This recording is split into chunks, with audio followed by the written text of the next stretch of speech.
Good morning friends. मैं doctor V K Mishra from gastro hospital Swaroopnagar Kanpur. जो digestive enzymes हैं, जो एंजाइम्स हम यूज करते हैं, वो मार्केट में दो तरह से मिलते हैं। एक डाइजेस्टिव एंजाइम्स वो होते हैं जो डॉक्टर्स आपको लिखते हैं एंड आपको उनको रेगुलरली जैसा प्रिस्क्राइब किया गया है वैसा यूज करने पड़ते हैं। एंड दूसरे ओवर द काउंटर प्रोडक्ट होते हैं जो आप जाते हैं मेडिकल स्टोर पर और मांग के ले लेते हैं एंड आप यूज कर लेते हैं। आज मैं डाइजेस्टिव जो एंजाइम्स हैं उनकी यूटिलिटी के बारे में बात करूंगा कि वो क्यों, कहां प्रिस्क्राइब किए जाते हैं।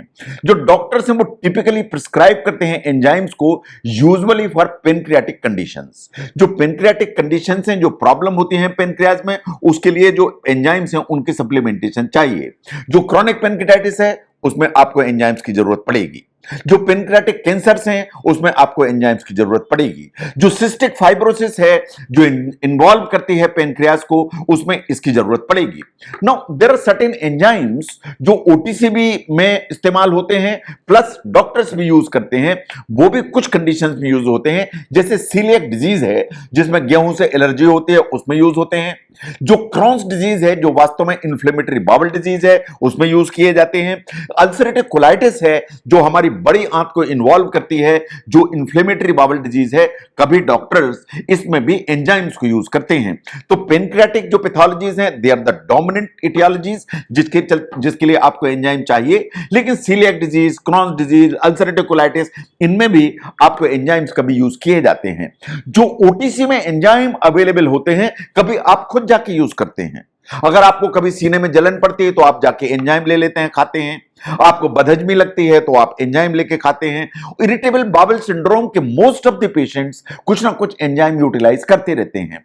लेकिन आपको समझने की जरूरत है कि कौन सा वो एंजाइम है जो किस उसमें आपको यूज करने की जरूरत पड़ती है ना। अगर आपको डेयरी प्रोडक्ट में प्रॉब्लम है, या आप दूध पीते हैं तो दिक्कत है, या मिल्क के प्रोडक्ट आपको प्रॉब्लम करते हैं, इसका मतलब यह है कि आपकी जो इंटेस्टाइन है उसमें जो लैक्टेज नाम का एंजाइम है जो लैक्टोज शुगर को स्प्लिट करने की ताकत रखता है, वो शायद डेफिसिट है या एब्सेंट है। अगर ऐसा है तो आपको लैक्टेज सप्लीमेंट की जरूरत पड़ेगी।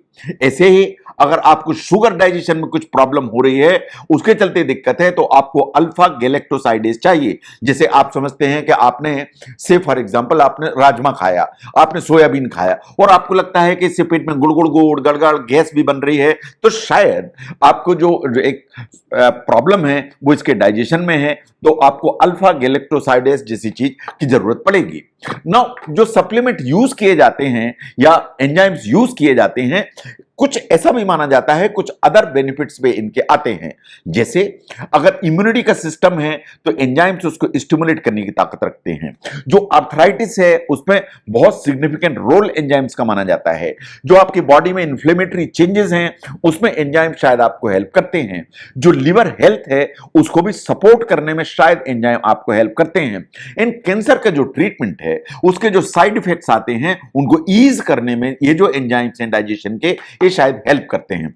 लेकिन जहां तक इन सब चीजों की बात है, जो स्टडीज हैं उनने, ये बात तो सही है कि उनने कुछ बेनिफिट्स हैं उसको सपोर्ट किया, लेकिन जितने भी डाइटरी सप्लीमेंट हैं उनके साथ में एक प्रॉब्लम है जहां तक स्टडीज आर कंसर्न।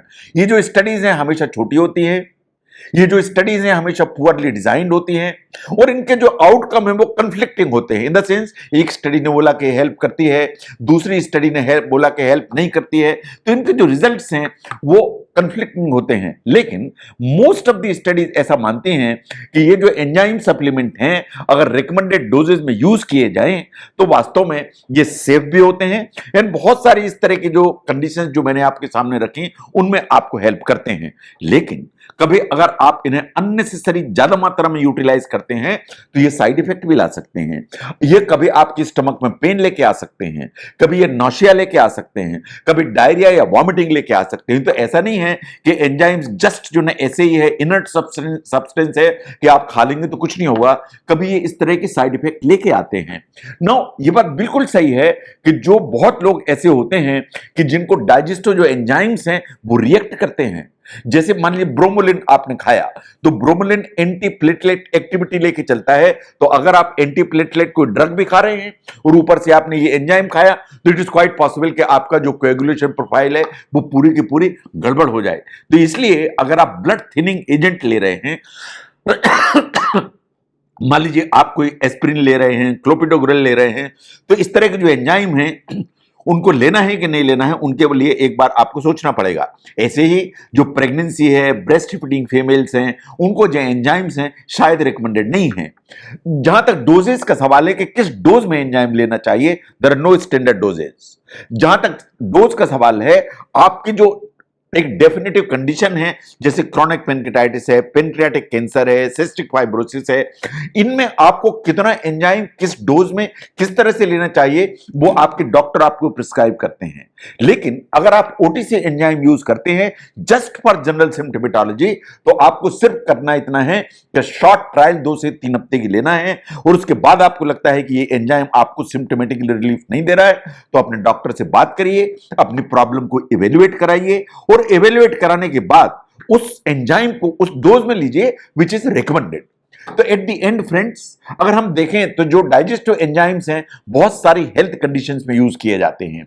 रिसर्च जो है इनके जो रिजल्ट्स हैं उनको मिक्स शो करती है, लेकिन जो इरिटेबल बाउल सिंड्रोम है, इन्फ्लेमेटरी बाउल डिजीज है, इसमें भी इसको बेनिफिशियल माना जाता है। इवन फॉर कैंसर ट्रीटमेंट जो पेशेंट्स हैं उनके सिम्टम्स को ईज करने में एंजाइम्स हेल्प करते हैं। For that matter muscle soreness, arthritis, autism, इसमें भी इसको सिग्निफिकेंटली इंपॉर्टेंट माना जाता है। बट जो रिसर्च है वो लिमिटेड है, जो स्टडीज है वो लिमिटेड है, एंड वास्तव में ये एंजाइम्स किस तरह आपको हेल्प करते हैं in this situations, it is very difficult to say. लेकिन आपको जो एंजाइम्स हैं, एक शॉर्ट ट्रायल इज फाइन, लेकिन आपको लंबे खाना है तो आपको अपने डॉक्टर से बात करने की जरूरत है, क्योंकि ये जो एंजाइम्स हैं कभी इनके पोटेंशियली साइड इफेक्ट होते हैं जो प्रॉब्लम क्रिएट कर सकते हैं। तो जहां तक एंजाइम्स का सवाल है, इनका डेफिनेटिव रोल है which is absolutely recommended for certain diseases. लेकिन देयर आर सर्टेन प्रॉब्लम्स जिसमें एंजाइम्स रिकमेंड किए जाते हैं, ऐसा माना जाता है कि इनमें भी इनसे बेनिफिट मिलेगा। लेकिन कोई भी एंजाइम अगर आपको लंबे समय लेना है तो मैं आपको सलाह दूंगा कि आपको अपने डॉक्टर से बात करनी चाहिए, इस चीज को समझने की जरूरत है, इन्वेस्टिगेट कराना चाहिए कि एंजाइम्स की आपको क्यों जरूरत है, और अगर जरूरत है तो उसकी स्टैंडर्ड जो भी डोजेज आपके जो डॉक्टर ने प्रिस्क्राइब करते हैं उसको आपको एडियर करके उसको रेगुलरली लेना चाहिए। अगर एंजाइम्स की यूटिलिटी को समझने में यह वीडियो आपको हेल्प करता है तो जरूर शेयर करें। मैं doctor V K Mishra from gastro liver hospital, Swaroopnagar, Kanpur. Thank you very much.